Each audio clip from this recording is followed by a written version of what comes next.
Miss a court date, ignore a warrant, or test a judge's patience, and watch how fast a $500 problem turns into a jail stay. 30-year-old Nicholas Butkus Taft has been charged with criminal trespass, criminal damage to property, resisting or obstructing an officer, and disorderly conduct.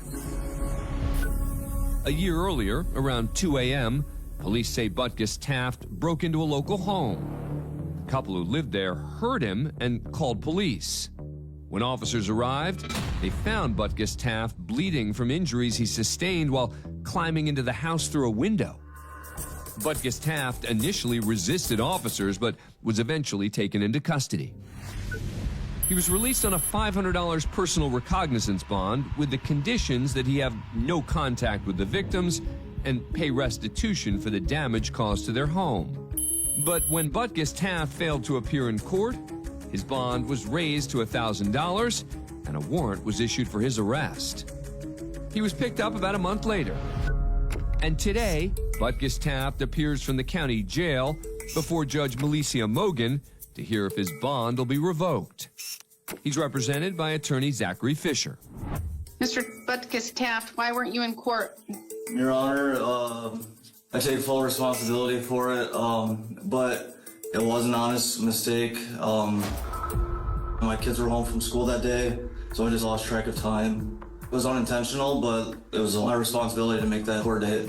When did you find out you had a warrant? You should have found out right away. Yeah, I was aware of the warrant. My train of thought was, I'm the only one working, my family. I just wanted to keep going to work and then pay that the $1,000 cash bond so we could move forward with this case. Like Mr. Fisher said. I don't believe it. Okay.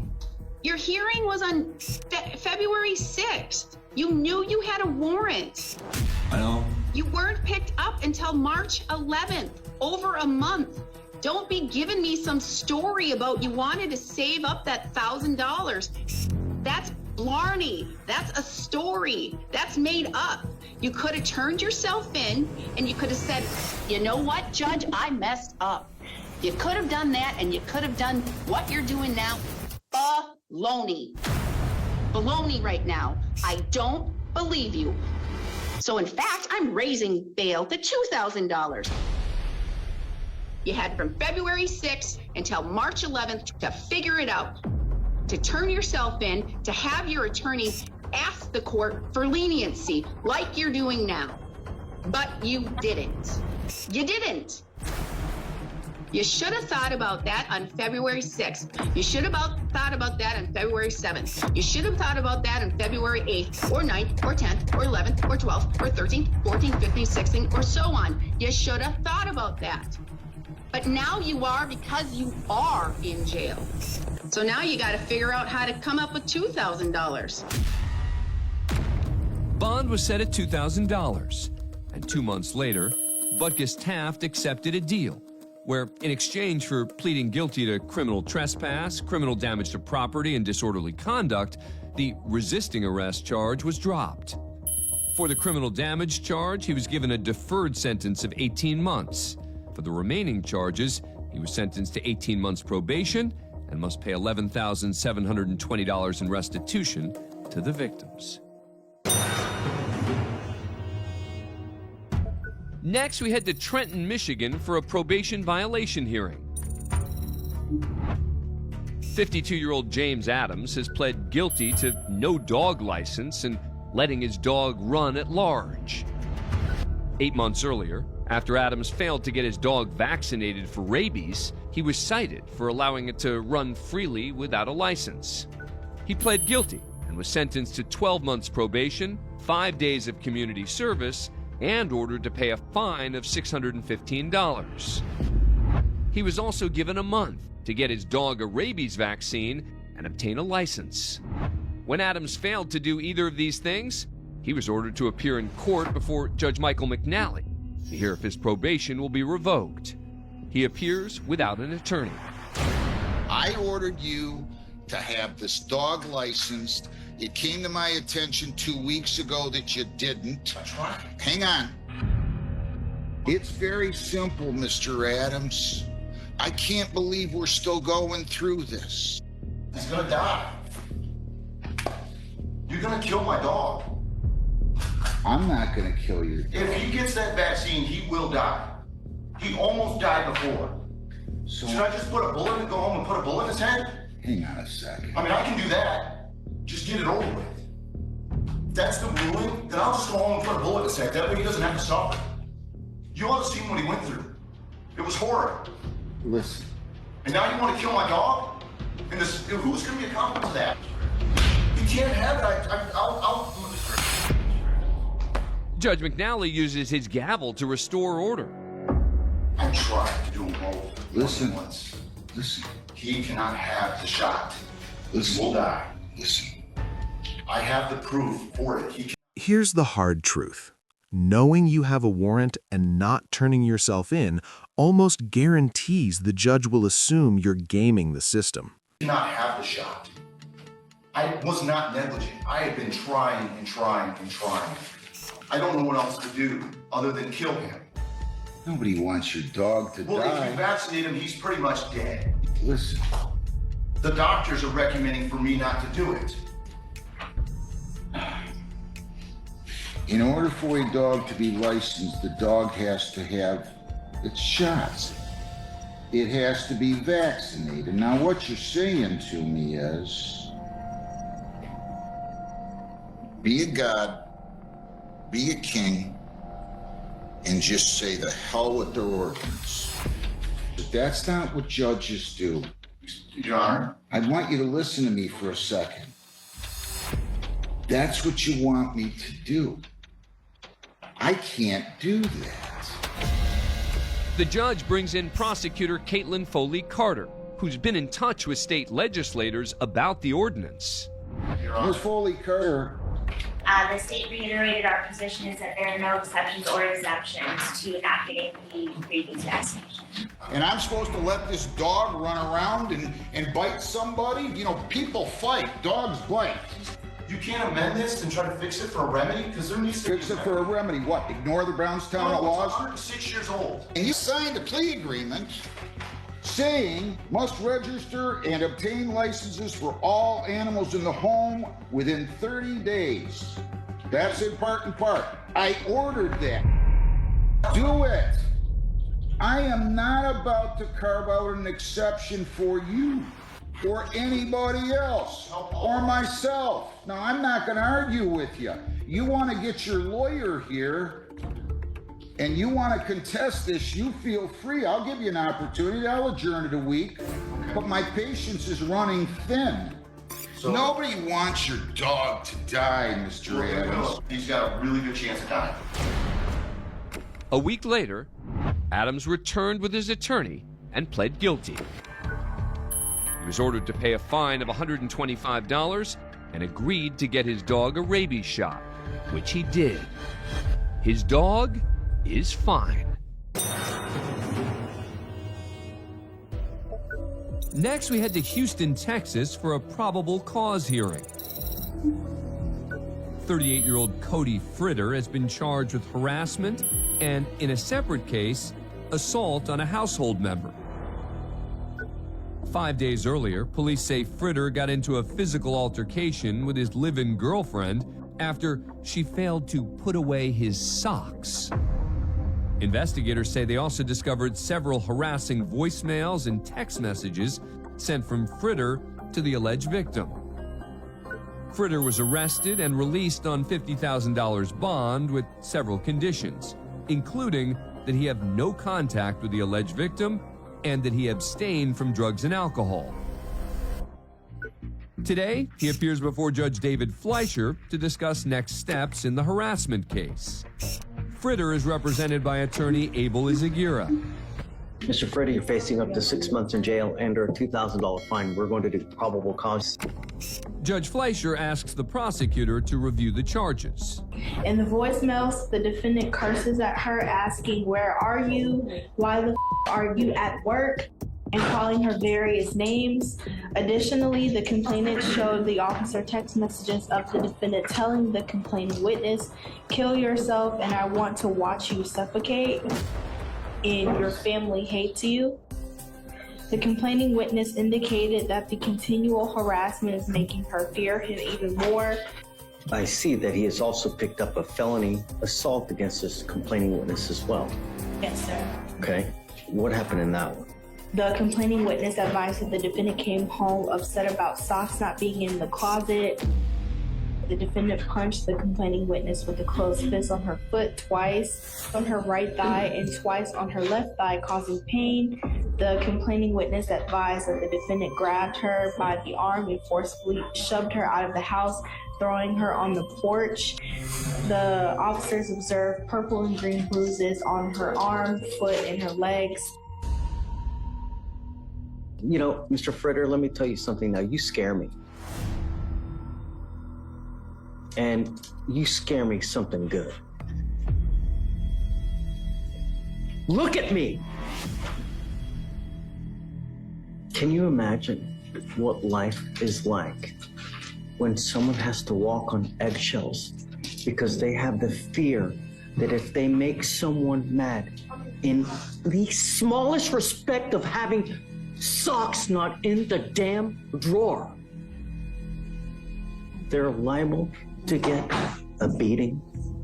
Can you imagine what life is like to live with that kind of fear? You're gonna live it with me now. Because one false move, I'm gonna make your bond so high your head will spontaneously combust.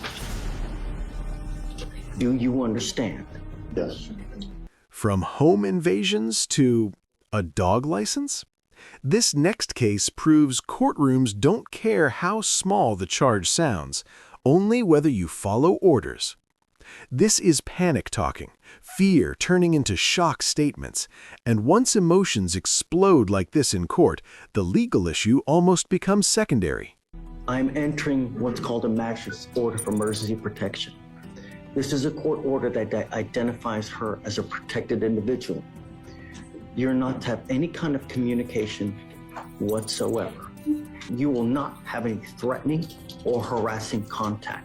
What is threatening or harassing doesn't matter what you think is threatening or harassing. It's what she perceives. So if I go like this, is that threatening or harassing? It most certainly is. Mr. Fritter, I will do everything in my power to protect every single person of this county. And I don't care if you're kicking, screaming, crying, because you go to jail and don't have anyone to bond you out. And with that, Judge Fleischer released Fritter with the same bond conditions: no contact with the alleged victim and no use of drugs or alcohol. Mr. Fritter, if you fail to live up to these bond conditions, I'm just gonna let you out. That's it. And if I get one, and I mean one breath that she's been mistreated in any way, shape, or fashion, holy freaking moly. A month later, Fritter pled guilty to assault on a household member, and the harassment case was dismissed. He was given deferred adjudication, which means if he completes 2 years of probation without any violations, the assault case will also be dismissed.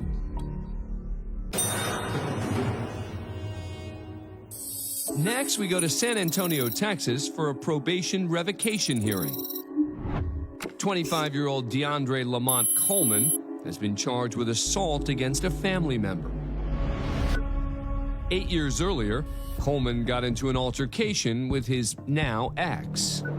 He was arrested, charged, and granted deferred adjudication, where if he followed the conditions of his probation for a year, the charges would be dropped. But 8 months later, Coleman tested positive for cocaine and marijuana, violating one of the court-ordered conditions, and a warrant was issued for his arrest. 6 years later, he was taken into custody, and today, Coleman, who's chosen to wear a mask to the proceeding, appears before Judge Rosie Speedlin Gonzalez to hear if his probation will be revoked. He's represented by attorney Cornelius Cox. The prosecutor is Taryn Delgado. Please raise your right hand, Mr. Coleman. Do you swear or affirm that the testimony you're about to give will be the truth, the whole truth, and nothing but the truth under penalty of perjury? Should you make a false statement or should you lie to the court? Yes, ma'am. Okay, he swears to tell the truth. You may put your hand down. My client, we invoke his right to remain silent at this time. Okay, that's your prerogative. So, Mr. Coleman, the state is alleging that you violated condition number 2 by testing positive for marijuana. Is that true or not true? We stand mute to all the allegations. Mr. Coleman, the state is alleging that you violated condition number 2. They state that you used cocaine. Mr. With the defendant choosing to exercise his Fifth Amendment right, the judge moves on. Mr. Cox, I need you to review the proffered exhibit, and then I'll hear any objections that you may have to that exhibit. Thank you, Judge. One more thing, Judge. I'm not sure if this session is on YouTube. It is. My client objects to it. Well, then he already consented to us using Zoom and the video conference and everything. It's public courts. So the public is entitled to watch. Just like everybody watches your friend, Judge Boyd, Mr. Cox. The judge is referring to Bexar County Judge Stephanie Boyd. I'm sure you don't go in there objecting to it being published in there. So it's the same rules in here, Mr. Cox. All right? His request is denied. Okay, but the court making a reference to what I may or may not do in other court, I don't Mr. Cox, we're not going to entertain that. I'm just pointing out an inconsistency in your request. So, your request is denied. You can take 5 minutes to review the proffered exhibit. Everyone is excused for now. The court sits in recess. 5 minutes later, Judge Speedlin Gonzalez moves to close out the topic. For the record, I did contact General Counsel for County Courts at Law to get an opinion on my denial of Mr. Cox's request to stop the YouTube and to stop the Zoom. And my denial of that request stands based on the legal opinion tendered to me by our General Counsel. So we're going to proceed, Mr. Cox. And if I may, Judge, my position at this point, Judge, is that based on the... What starts as harassment on paper turns into something far darker once threats, violence, and control enter the picture. From skipped court dates to probation violations, every case here shares one lesson. The fastest way to lose freedom is to ignore the court. Which case shocked you the most, and why? The court's comment about my conduct in another court, I'm going to request that the court recuses itself. I don't have an opportunity at this point to file a written motion, but I'm going to make an oral request that based on the court's comment, I don't think that... We've got your objection. You repeating it 2, 3, 4 times, Mr. Cox. Stop right there. Stop right there, Mr. Cox, or I will hold you in contempt of court. My statement about your behavior in another court was not a statement on the facts of this case. You have not established any predicate to ask that I be recused from this case. Your request is denied. We're going to proceed. That's fine, Judge. It doesn't matter if it's fine to you or not, Mr. Cox. I'm going to direct you now to stop your sidebar comments and allow this proceeding to continue. And if you step out of line one more time, Mr. Cox, with your comments, I will hold you in contempt of court, and I'll ask Deputy Ramos to take you into custody. Do you understand me, sir? I understand you, Judge. Thank you very much, Mr. Cox. I speak, Judge. No, Mr. Cox. You may proceed, Mr. Delgado. In the end, the judge ruled that Coleman did violate his probation, and his deferred adjudication was revoked. He was sentenced to a year in jail, with credit for 79 days' time served. Coleman served the remainder of his sentence and was released.